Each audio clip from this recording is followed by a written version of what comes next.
Ela entrou no escritório para fazer uma surpresa e encontrou a própria irmã no colo do marido. A irmã apenas sorriu. Ela disse 2 palavras e saiu. O que aconteceu depois foi inacreditável.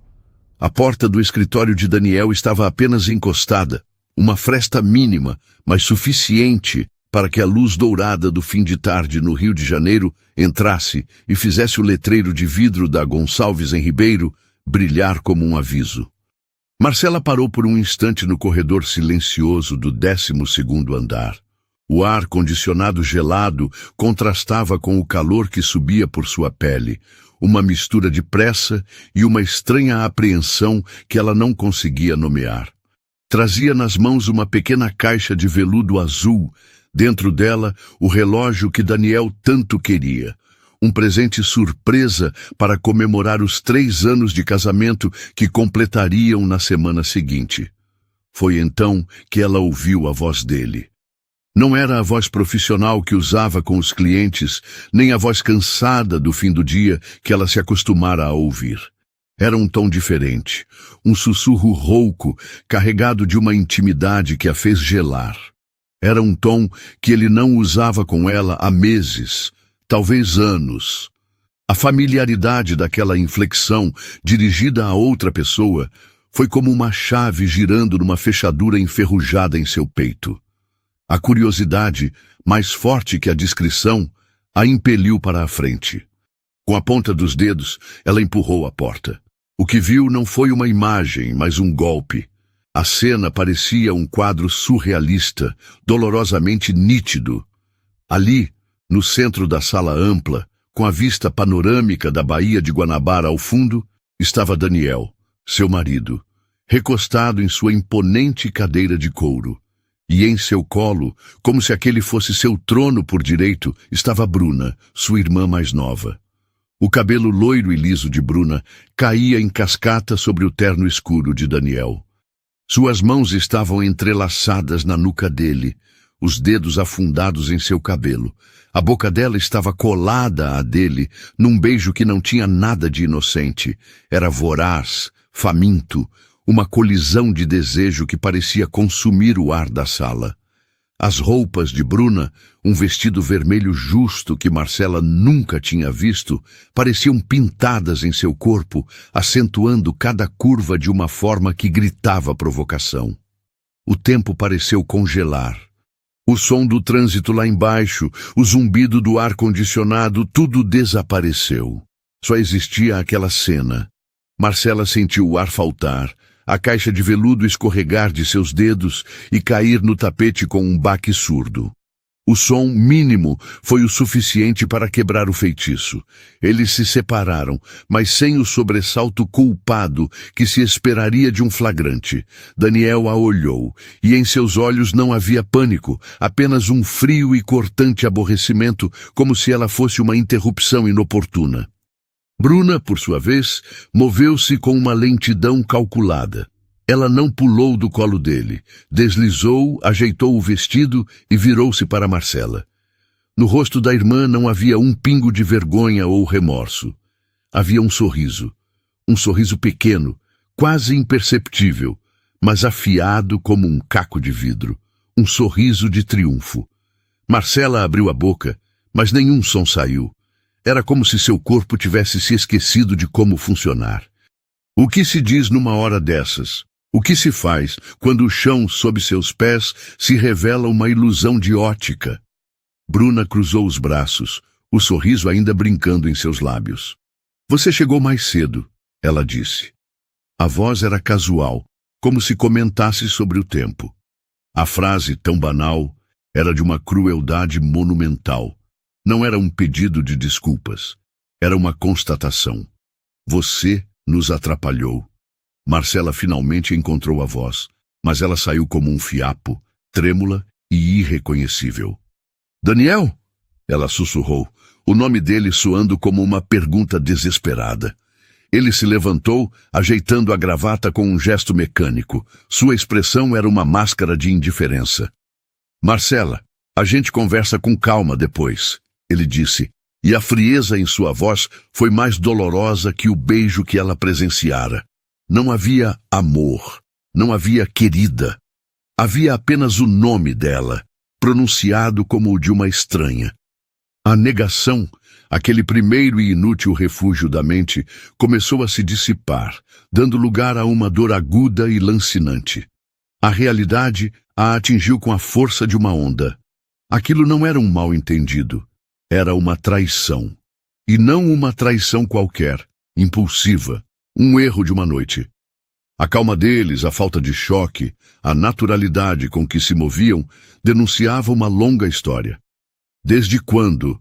A pergunta escapou dos lábios de Marcela, o último fio de esperança ao qual ela se agarrava. Talvez fosse recente, um deslize, algo que pudessem consertar. Daniel olhou para Bruna, uma troca de olhares cúmplice que excluiu Marcela completamente. Foi Bruna quem respondeu, com a mesma tranquilidade desconcertante. 6 meses, desde a sua festa de aniversário. A festa. Marcela se lembrou da noite, a casa cheia, a música, os amigos, e se lembrou de Bruna solícita, ficando até o final para ajudar a arrumar a bagunça.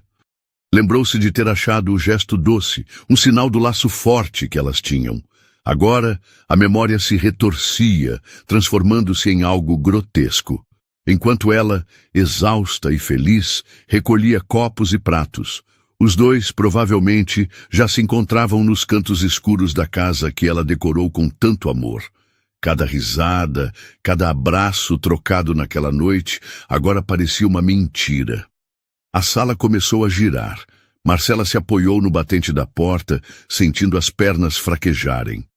Ela olhou para o rosto da irmã, a mesma irmã com quem dividiu o quarto na infância, para quem contou seus primeiros segredos, a quem defendeu em brigas na escola, e não viu nada daquela menina. Viu uma predadora. Bruna deu um passo à frente, o cheiro de seu perfume caro envolvendo Marcela, sufocando-a. Olha, por que você não vai para casa da mamãe em Niterói por uns dias, para esfriar a cabeça? A sugestão, aparentemente solícita, era uma ordem de despejo. Saia do nosso caminho. A menção à mãe trouxe uma nova onda de náusea. A mamãe, Marcela começou, a ideia de contar para a mãe, de buscar seu colo, sendo a única tábua de salvação em sua mente. Bruna a interrompeu, e seu sorriso se alargou um pouco mais, revelando a profundidade do abismo. A mamãe já sabe, disse ela, saboreando cada palavra. Na verdade, ela acha que eu e o Daniel somos muito mais compatíveis. Ela sempre achou. Aquela foi a punhalada final. Não era apenas seu marido e sua irmã. Era sua mãe. A traição era uma teia complexa, tecida em silêncio ao seu redor, e ela era a única que não via os fios. Ela não era apenas a vítima de uma infidelidade. Era o obstáculo no caminho de um plano muito bem arquitetado. O amor de sua vida, o sangue do seu sangue, a mulher que a colocou no mundo, todos em conluio, todos contra ela. Marcela olhou de um para o outro, o homem que prometeu amá-la na saúde e na doença, e a mulher que cresceu ao seu lado. Eles não eram mais as pessoas que ela conhecia. Eram estranhos, cúmplices de um crime emocional que a deixara completamente só, de pé no corredor de um prédio comercial, com o coração partido e um presente inútil no chão. O brilho do sol da tarde, que antes parecia tão bonito no letreiro, agora parecia zombar dela, iluminando a cena de sua humilhação para que ela não perdesse nenhum detalhe. O caminho de volta para casa foi um borrão. Marcela não se lembra de ter chamado o elevador, de ter atravessado o saguão de mármore polido do prédio comercial, nem de ter sinalizado para um táxi. Ela se moveu por puro instinto, um autômato programado para a fuga. O Rio de Janeiro passava pela janela do carro, o aterro do Flamengo, o pão de açúcar recortado contra o céu que começava a se tingir de laranja e roxo. Mas ela não via nada.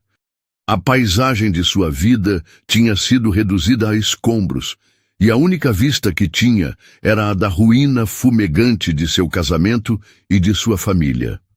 O apartamento no Flamengo, que antes era seu refúgio, seu ninho, agora parecia um mausoléu. Cada objeto, cada quadro na parede, cada almofada no sofá era uma relíquia de uma vida que não existia mais. Ela havia escolhido cada peça com um carinho que agora lhe parecia tolo, ingênuo. O grande vaso de cerâmica que compraram juntos em uma viagem a Tiradentes. A manta de tricô que ela mesma fez durante meses, imaginando as noites de inverno que passariam ali, abraçados. Tudo era uma mentira. Cada memória estava contaminada, envenenada pela imagem de Daniel e Bruna juntos. Ela andou pela sala, tocando as superfícies frias dos móveis. Tentava rebobinar os últimos 6 meses, procurando por sinais, por pistas que havia ignorado. A reunião até tarde de Daniel. O happy hour com as amigas de Bruna. As vezes em que o celular dele vibrava e ele se afastava para atender.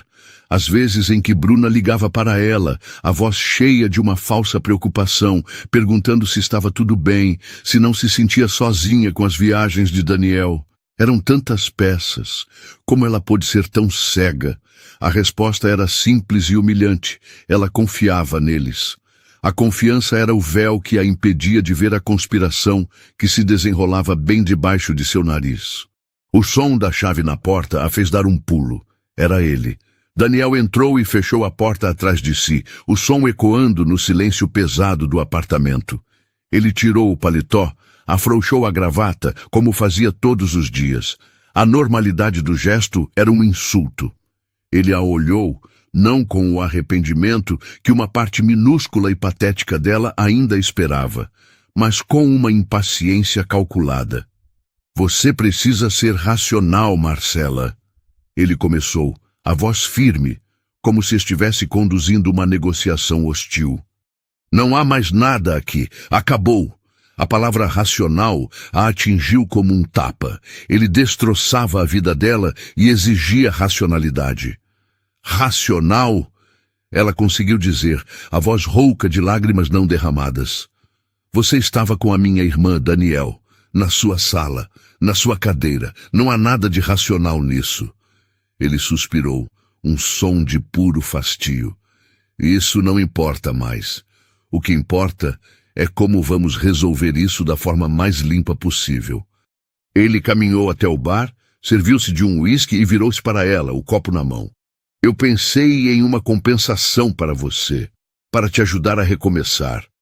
Marcela o encarou incrédula. Compensação. Ele falava como se estivesse demitindo uma funcionária, não terminando um casamento construído sobre o que ela pensava ser amor e parceria. Eu te ofereço 30 mil reais, ele disse, o tom final, como se estivesse lhe fazendo um grande favor. É um bom dinheiro. Você pode alugar um lugar, se estabelecer, mas você precisa sair daqui. O apartamento está no meu nome, você sabe. 30 mil reais. O preço da sua dignidade. O preço de 3 anos de dedicação, de amor, de construção de uma vida a 2. O preço para que ela desaparecesse e os deixasse em paz. A frieza dele era cirúrgica. Ele não estava apenas terminando o casamento. Estava apagando-a da existência que compartilhavam. O apartamento, que ela transformara em lar, era apenas um ativo dele. Ela era apenas uma ocupante temporária, cujo contrato havia expirado. Antes que ela pudesse responder, a campainha tocou. Por um momento ela pensou em não atender, mas uma força sombria, uma necessidade de encarar o abismo de frente, a fez caminhar até a porta. Era Bruna.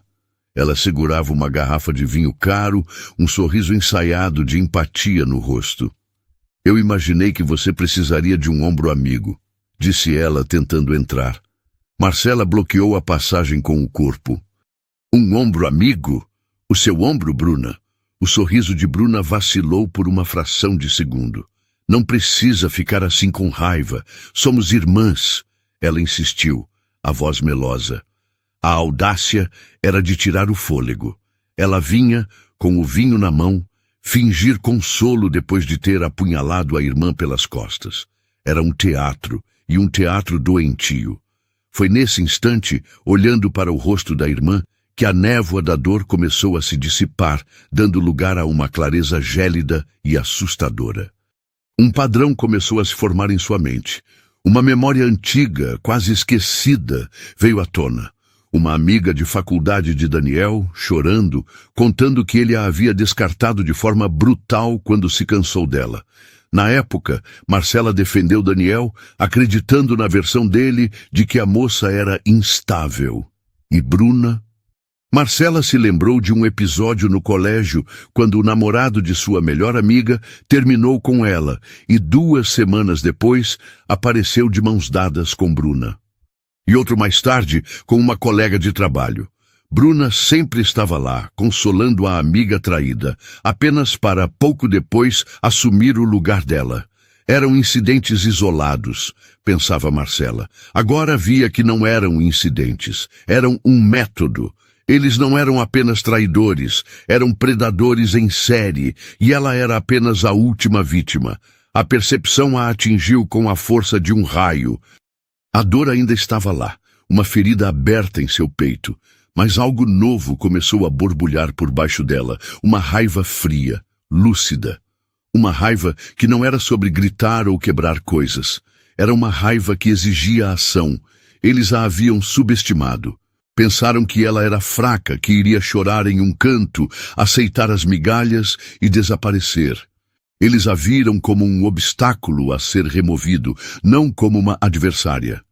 Ela olhou para Bruna, parada em seu portal com a garrafa de vinho, e depois para Daniel, que observava a cena do bar, com seu uísque e sua arrogância. Eles achavam que tinham vencido. Achavam que o jogo tinha acabado. Marcela deu um passo para trás, fechando a porta na cara de Bruna sem dizer uma palavra. O clique da fechadura foi o som mais definitivo que ela já tinha ouvido.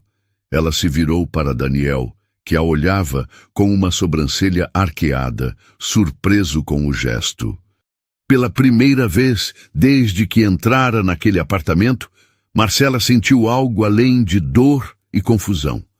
Sentiu o chão firme sob seus pés. Eles haviam planejado tudo, a traição, o descarte, a humilhação. Mas eles não haviam planejado a sua resistência. E era exatamente isso que ela lhes daria. A guerra não havia acabado. Na verdade, ela estava apenas começando. Na manhã seguinte, Marcela acordou antes do sol nascer.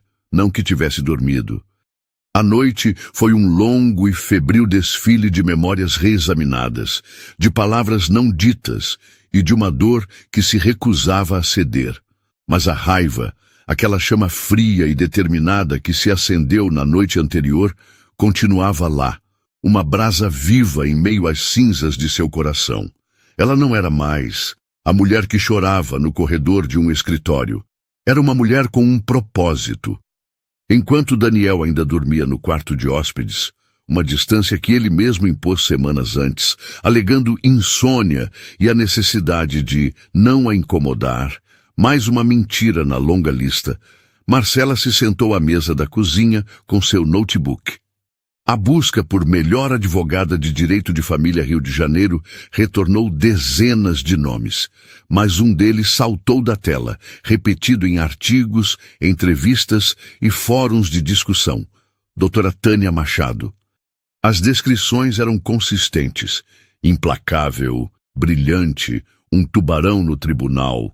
Uma mulher comentava em um blog: ela não luta por você, ela luta com você, e ela não entra para perder. Era exatamente do que Marcela precisava. Não de compaixão, mas de uma arma.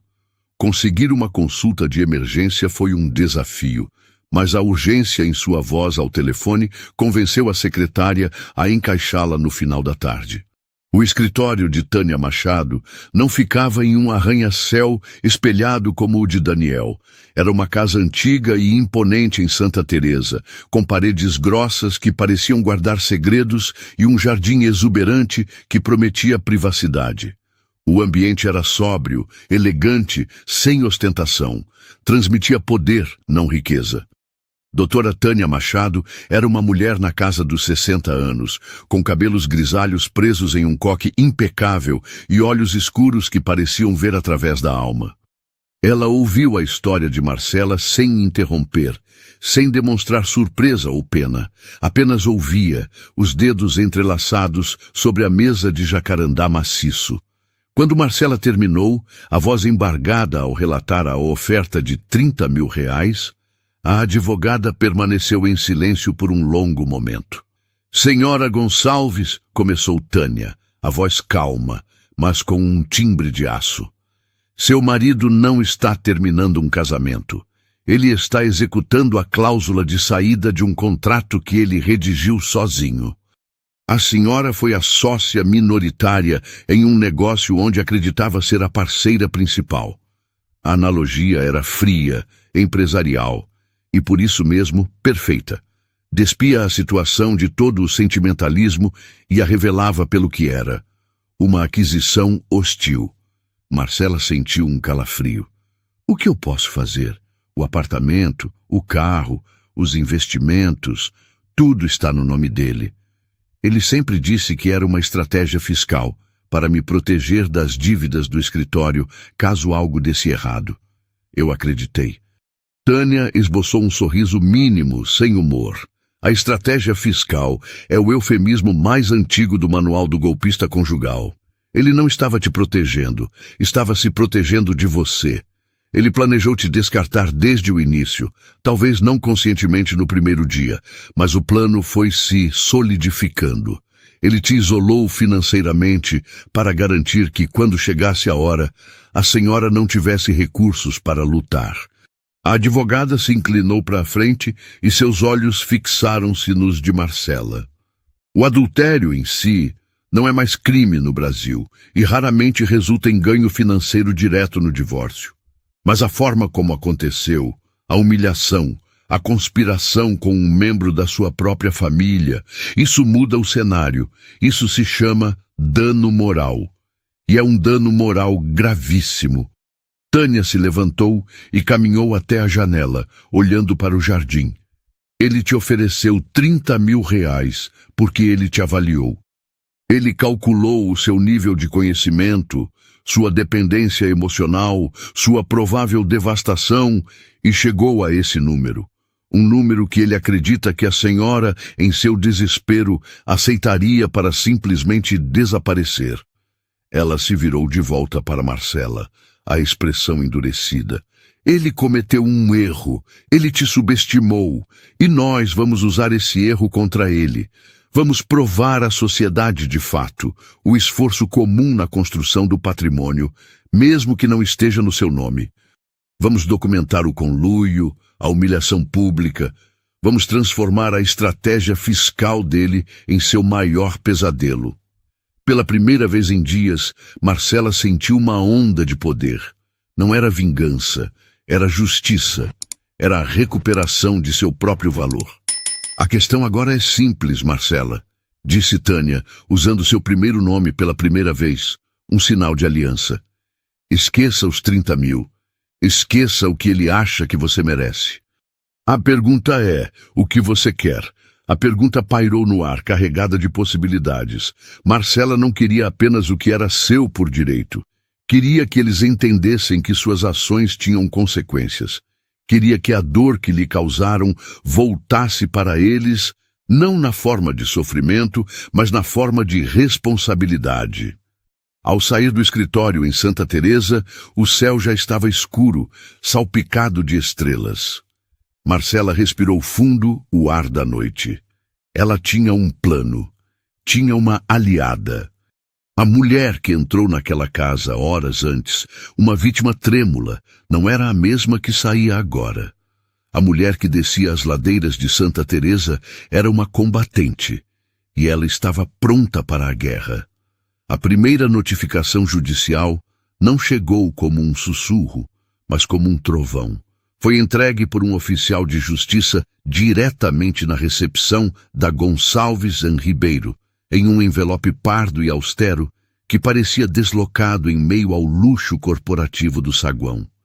O nome de Daniel, em letras impressas e formais, selava o documento que daria início ao desmoronamento de seu mundo cuidadosamente construído. Daniel estava em uma reunião com os sócios majoritários, discutindo a expansão dos negócios para São Paulo, quando sua secretária entrou, pálida e hesitante. A interrupção era uma quebra de protocolo inaceitável, e o olhar que ele lançou a ela foi gélido. Mas a urgência no rosto da mulher o fez aceitar o envelope. Ao rasgá-lo e ler as primeiras linhas, a cor sumiu de seu rosto. Não era um pedido de divórcio amigável, era uma declaração de guerra, citação para uma ação de reconhecimento e dissolução de união estável, com partilha de bens, alimentos compensatórios e uma pesada indenização por danos morais. O nome da doutora Tânia Machado, no rodapé da página, foi como um soco no estômago. Ele conhecia a reputação dela. Todos no meio jurídico conheciam. Marcela não tinha ido a um advogado qualquer. Tinha recrutado um general. O escândalo não demorou a circular. Um documento legal em um escritório de advocacia é como sangue na água para tubarões. A recepcionista comentou com a secretária, que mencionou ao estagiário, que contou para outro advogado. Em poucas horas, os corredores da firma zumbiam com a história. A esposa de Daniel Gonçalves, a doce e discreta Marcela, o estava processando. E o motivo, velado nos termos técnicos do processo, mas claro para quem sabia ler nas entrelinhas, era a irmã dela. A história era suculenta, dramática e, acima de tudo, prejudicial. A imagem de Daniel como um advogado de família sério e confiável começava a trincar. A fúria de Daniel foi vulcânica. Ele ligou para Marcela, a voz um rosnado baixo e perigoso. O que você pensa que está fazendo, Tânia Machado? Você quer me destruir? Marcela, que esperava a ligação, respondeu com uma calma que ela mesma não sabia que possuía, uma calma forjada no fogo da traição e polida pela estratégia de Tânia. Eu não comecei isso, Daniel. Eu só estou respondendo. Vocês me deram R$30 mil e uma ordem de despejo. Eu estou apenas formalizando a minha contraproposta. A reação de Bruna foi ainda mais imediata e teatral. Ela não telefonou. Apareceu no apartamento do Flamengo naquela mesma noite, batendo na porta com uma força que fazia a madeira tremer. Quando Marcela abriu, encontrou a irmã com o rosto contorcido em uma máscara de raiva. Você enlouqueceu? Bruna sibilou, empurrando a porta para entrar. Você está tentando arruinar a vida dele, a nossa vida. Você tem ideia do que um escândalo como esse pode fazer com a imagem dele, com a minha imagem? A palavra nossa atingiu Marcela. Eles já se viam como uma unidade. Um casal estabelecido cujo futuro estava sendo inconvenientemente atrapalhado por ela. A preocupação de Bruna não era com a dor da irmã, mas com a mancha em sua reputação e na de seu novo parceiro. Sua imagem? Marcela repetiu, a voz cortante. Você estava preocupada com a sua imagem quando se sentou no colo do meu marido, Bruna? A imagem que vocês estão tentando proteger foi manchada por vocês mesmos. Eu estou apenas acendendo a luz para que todos possam ver o que vocês fizeram no escuro. Ameaças veladas se tornaram explícitas. Daniel, em uma nova ligação, mais calculada, tentou intimidá-la. Você não sabe com quem está mexendo, Marcela. Eu tenho contatos no Tribunal de Justiça, na imprensa. Eu posso fazer essa sua vidinha virar um inferno. Posso garantir que ninguém nunca mais te contrate para um projeto de design. Bruna, em sua fúria, foi ainda mais direta. Eu vou acabar com você. Vou contar para todo mundo que você é desequilibrada, instável. Vou destruir sua reputação profissional. Você vai se arrepender de ter nascido. Eles esperavam que ela recuasse, que o medo a fizesse correr de volta para a insignificância que haviam planejado para ela. Mas Marcela estava preparada. Seguindo o conselho de Tânia, cada ligação, cada mensagem, Cada ameaça era meticulosamente documentada. Ela olhou para a irmã, a mulher que um dia amou, e sentiu uma pena fria. Bruna estava tão imersa em seu próprio egoísmo que não conseguia ver a armadilha que estava montando para si mesma. "Façam o que quiserem", respondeu Marcela, a voz firme, o celular gravando discretamente sobre a mesa. "Estou documentando tudo." A frase, simples e direta, foi mais eficaz do que qualquer grito. Pela primeira vez, uma sombra de incerteza passou pelos olhos de Bruna. A presa não estava mais agindo como presa. Estava agindo como caçadora. E as primeiras fraturas, no plano perfeito deles, não tardaram a aparecer. Os sócios de Daniel o chamaram para uma conversa a portas fechadas. A preocupação não era moral, era financeira. A firma Gonçalves em Ribeiro tinha uma reputação a zelar. Clientes, especialmente em casos de família, buscam discrição e confiança. Um de seus principais nomes envolvido em um divórcio litigioso e escandaloso, com acusações de conduta antiética envolvendo a própria cunhada, era péssimo para os negócios. A pressão era clara: resolva isso, rápido e em silêncio. Para Bruna, o golpe veio de onde ela mais valorizava: o mundo das aparências. Como influenciadora digital, sua carreira era construída sobre uma imagem de autenticidade e estilo de vida aspiracional. Mas os boatos têm pernas longas no mundo da moda. Uma marca de bolsas de luxo suspendeu sua campanha. Uma grife de roupas carioca cancelou sua participação em um evento. Nenhuma explicação oficial foi dada, apenas mudanças na estratégia de marketing. Mas Bruna sabia. O veneno da história começava a contaminar sua fonte de renda.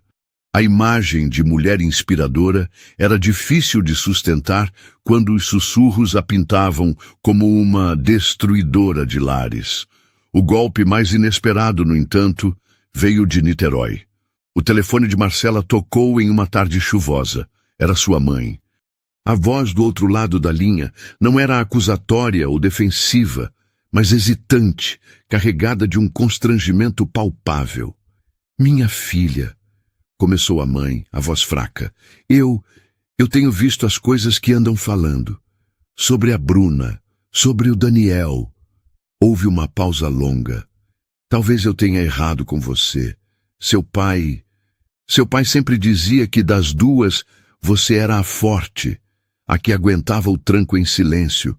Eu acho que confundi sua força com fraqueza." Não era um pedido de desculpas completo, não era a absolvição que Marcela talvez um dia desejasse, mas era um começo, era o reconhecimento de um erro.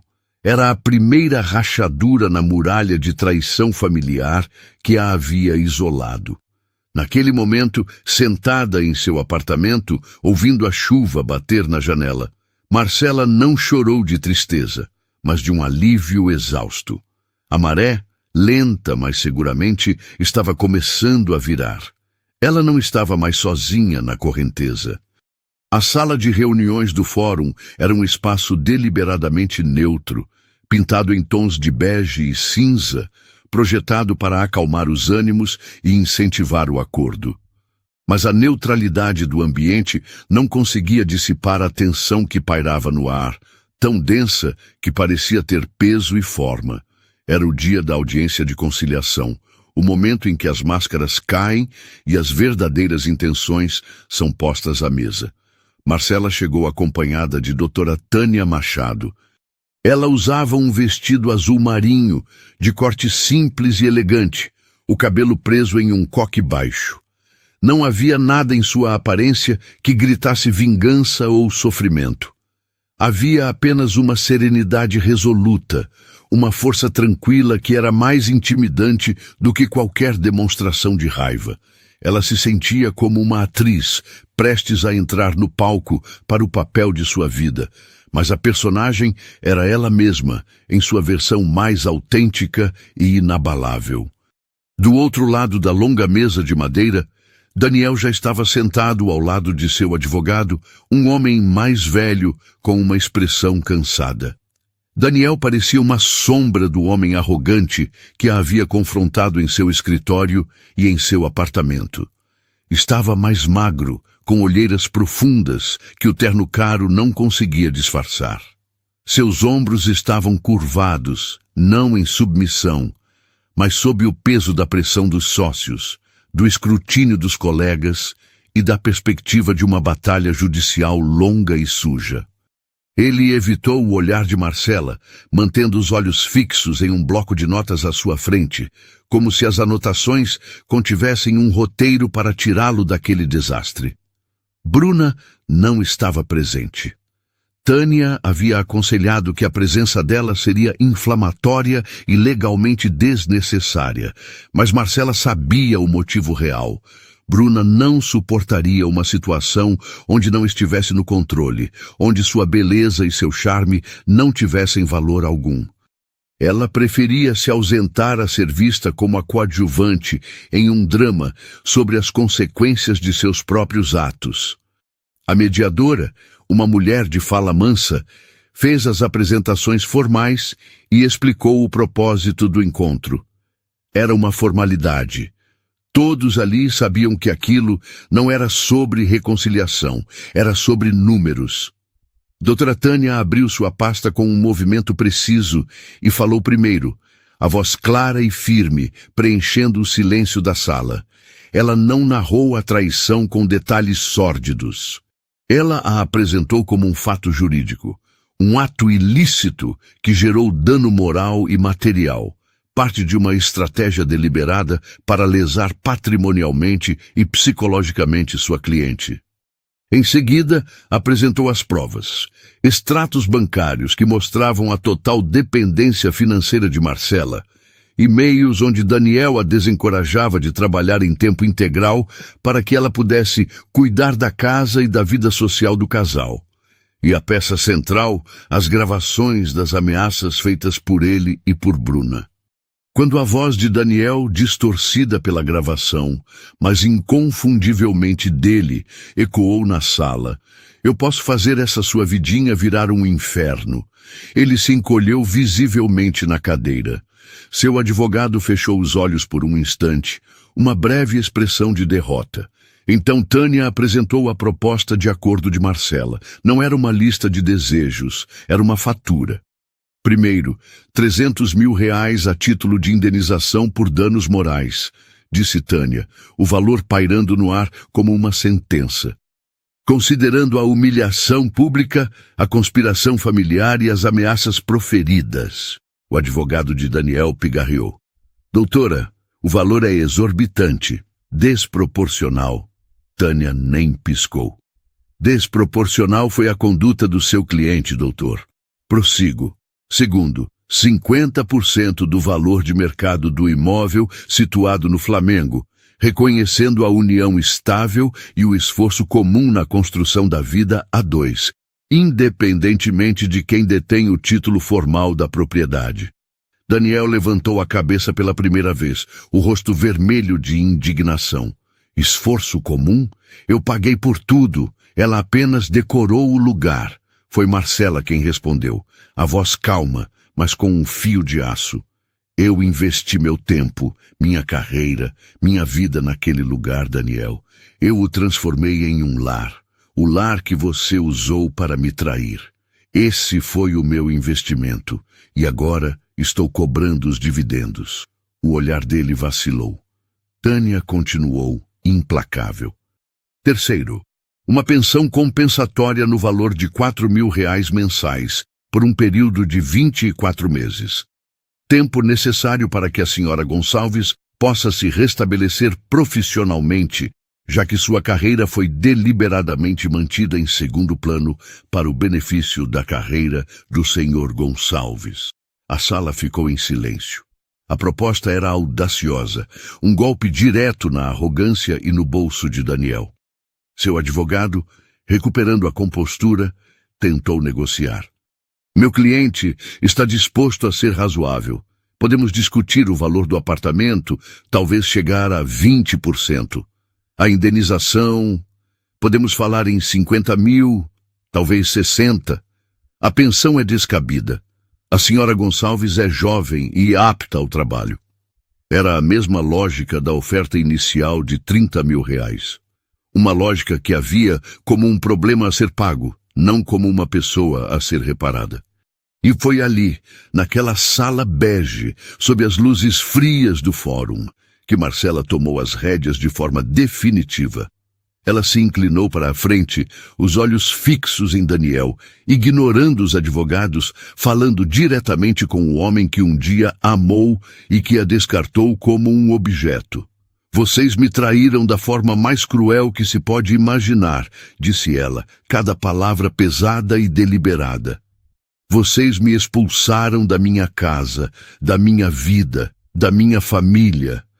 Vocês me ofereceram trocados para que eu sumisse em silêncio, como lixo que se varre para debaixo do tapete. E agora, quando eu apresento a conta pelo estrago que fizeram, vocês querem negociar o preço da minha dor? Querem um desconto na minha dignidade? Ela fez uma pausa, deixando as palavras ecoarem. Isso não é uma negociação, Daniel. Isso se chama consequência. A palavra final caiu na mesa como um martelo. Não havia mais nada a ser dito.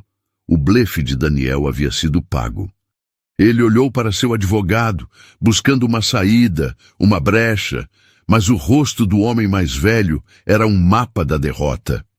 A batalha pública que se seguiria, com as gravações, as testemunhas, a reputação de Tânia Machado, seria devastadora. Custaria a ele muito mais do que o dinheiro que Marcela pedia. Custaria sua carreira. Com um aceno quase imperceptível, ele cedeu. O advogado suspirou e disse as palavras que selaram o fim da guerra. Vamos redigir os termos do acordo. Marcela não sentiu euforia, não sentiu o prazer da vingança. Sentiu um alívio profundo e exausto, como um nadador que finalmente alcança a praia depois de uma tempestade. Ela havia enfrentado o monstro e não havia sido devorada. Havia olhado no abismo, e o abismo havia desviado o olhar primeiro. A justiça naquele dia não foi cega, ela tinha seu rosto. O dinheiro do acordo caiu na conta de Marcela em uma manhã ensolarada de terça-feira. O número com todos os seus zeros era frio e impessoal, uma sequência de dígitos na tela do celular que não refletia o custo emocional que representava. Não houve celebração.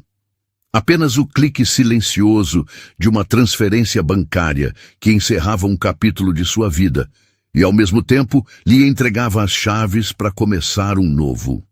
Com a ajuda de um corretor paciente, ela encontrou um apartamento no bairro da Glória.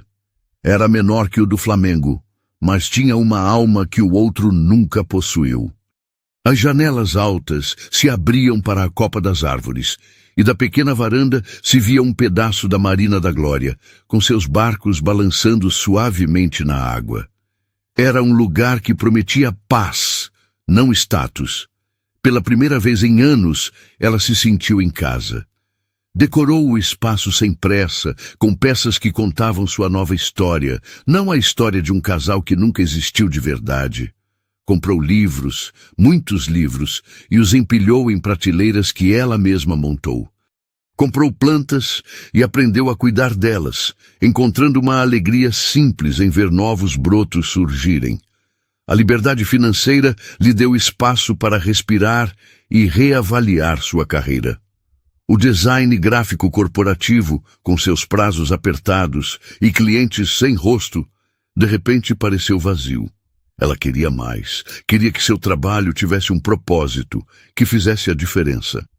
Foi assim que, por meio de uma amiga em comum, conheceu a ONG Recomeçar, uma organização que oferecia apoio jurídico e psicológico a mulheres em processos de separação abusiva. Elas precisavam de uma nova identidade visual, de material de divulgação, de um site que fosse acolhedor e informativo. Marcela ofereceu seus serviços, inicialmente como voluntária. Mergulhou no projeto com uma paixão que não sentia há anos. Ela não estava apenas criando logotipos e layouts, estava construindo uma ferramenta de empoderamento. Entendia a linguagem visual do medo, da esperança, da resiliência. Sabia que a cor certa, a fonte correta, poderia transmitir a mensagem "Você não está sozinha", antes mesmo que uma única palavra fosse lida. Seu trabalho foi tão impactante que a ONG a contratou como diretora de comunicação. Marcela se tornou uma referência em design social, sua história pessoal, contada discretamente, dando uma autenticidade poderosa ao seu trabalho. Ela não era apenas uma designer. Era uma sobrevivente que usava sua arte para iluminar o caminho para outras. Essa jornada chamou a atenção de uma produtora de documentários que preparava uma série para o Globoplay chamada A Vez Delas. Cada episódio contaria a história de uma mulher que transformou uma grande adversidade em uma força para a mudança. O convite a deixou hesitante. Expor sua dor mais profunda para milhões de pessoas parecia aterrorizante. Mas, ao conversar com outras mulheres na ONG, percebeu que sua história não era apenas sua, era a história de muitas. O episódio foi gravado ao longo de várias semanas. Nele, Marcela não se retratou como uma vítima vingativa, mas como uma mulher que reaprendeu a se valorizar. O título do episódio resumia tudo. Minha irmã me roubou o marido, mas não minha dignidade. Enquanto Marcela construía sua nova vida, o castelo de cartas de Daniel e Bruna desmoronava em câmera lenta. A suspensão da carteira da OAB foi o golpe de misericórdia na carreira de Daniel. A investigação interna, impulsionada pela pressão dos sócios para limpar a casa, concluiu que sua conduta representava grave quebra de decoro profissional. Sem poder advogar, ele se viu obrigado a aceitar um emprego em um cartório no interior do estado do Rio, uma queda vertiginosa para quem um dia sonhou em dominar o cenário jurídico da capital. A arrogância deu lugar a uma amargura silenciosa. Bruna, por sua vez, descobriu que a infâmia era mais duradoura que a fama. Seu nome se tornou sinônimo de traição nos círculos sociais e profissionais do Rio. As marcas não queriam mais se associar a ela. As amigas se afastaram, os convites para eventos secaram. O casal perfeito que ela tentou construir sobre as ruínas do casamento da irmã não resistiu à pressão e ao ressentimento. O homem poderoso e bem-sucedido por quem ela se apaixonou não existia mais. Em seu lugar, havia um homem derrotado e ressentido, e ele, por sua vez, olhava para ela e via a causa de sua ruína. A paixão avassaladora se transformou em acusações mútuas e desprezo. Eles se separaram poucos meses após a conclusão do processo, em um final tão sórdido e sem glamour quanto o começo de sua relação. Bruna deixou o Rio de Janeiro, uma rainha exilada de seu próprio reino de aparências. Foi para Curitiba, onde ninguém a conhecia, e conseguiu um emprego modesto em uma pequena assessoria de imprensa, gerenciando contas de pequenas empresas locais. Uma existência anônima, o pior dos castigos para quem sempre viveu de ser vista. A reconstrução de Marcela não foi apenas profissional, foi acima de tudo pessoal. A relação com a mãe foi sendo remendada aos poucos, em conversas difíceis e cheias de silêncios, mas com uma honestidade que nunca tiveram antes. Ela retomou laços com amigas que havia negligenciado, redescobrindo o prazer de uma tarde de conversa fiada, de um ombro amigo que não pedia nada em troca. E então, em uma tarde de sábado, em um sebo empoeirado da Lapa, ela conheceu Ricardo. Ele era professor de literatura, com um sorriso gentil e olhos que pareciam realmente escutá-la. O primeiro encontro foi para um café, que se estendeu por horas. Ele não se assustou com sua história, ao contrário, admirou sua força. Com ele, Marcela redescobriu a alegria de uma relação construída sobre a admiração mútua, o respeito e uma intimidade tranquila, sem jogos ou segundas intenções. Certa noite, em seu apartamento na Glória, enquanto Ricardo lia um poema em voz alta e o cheiro de café fresco pairava no ar, Marcela recebeu uma mensagem. Era de uma mulher que havia assistido ao seu documentário e estava passando por uma situação dolorosamente semelhante. "Eu me sinto sem saída", escreveu a mulher. Marcela olhou para a sua vida, para o apartamento que era seu refúgio, para o homem que a olhava com carinho, para o trabalho que lhe dava propósito. E respondeu com a certeza de quem havia percorrido todo o caminho: "Você não está sem saída. Você só ainda não descobriu sua força." Porque no final, Marcela entendeu a verdade mais profunda de sua jornada. Não se tratava de vingança contra Daniel ou Bruna. Nunca se tratou deles. Tratava-se de si mesma. Tratava-se de ser despedaçada e ter a coragem de juntar os cacos, não para reconstruir a pessoa que era, mas para criar alguém inteiramente nova. Alguém mais forte, mais sábia e finalmente livre. Era sobre recuperar o próprio valor. Um valor que ninguém, nunca mais, poderia tirar dela. O que vimos na jornada de Marcela não foi uma história de vingança, mas de recuperação da dignidade. Ela nos mostra que a verdadeira justiça não é ver o outro cair, mas sim ter a força para se reerguer com a cabeça erguida e construir uma felicidade que ninguém pode roubar. A vida pode nos colocar de joelhos, mas é nossa a decisão de levantar. E quando nos levantamos, não apenas retomamos o controle do nosso destino, como também iluminamos o caminho para quem vem atrás. Gostou da história? O seu like é o nosso maior aplauso e nos ajuda a continuar trazendo relatos impactantes para você. E para não ficar de fora das próximas, é simples. Clique no botão de inscrever-se e ative o sino. Estamos preparando mais conteúdo de qualidade, feito especialmente para você. Obrigado pela sua companhia e até a próxima.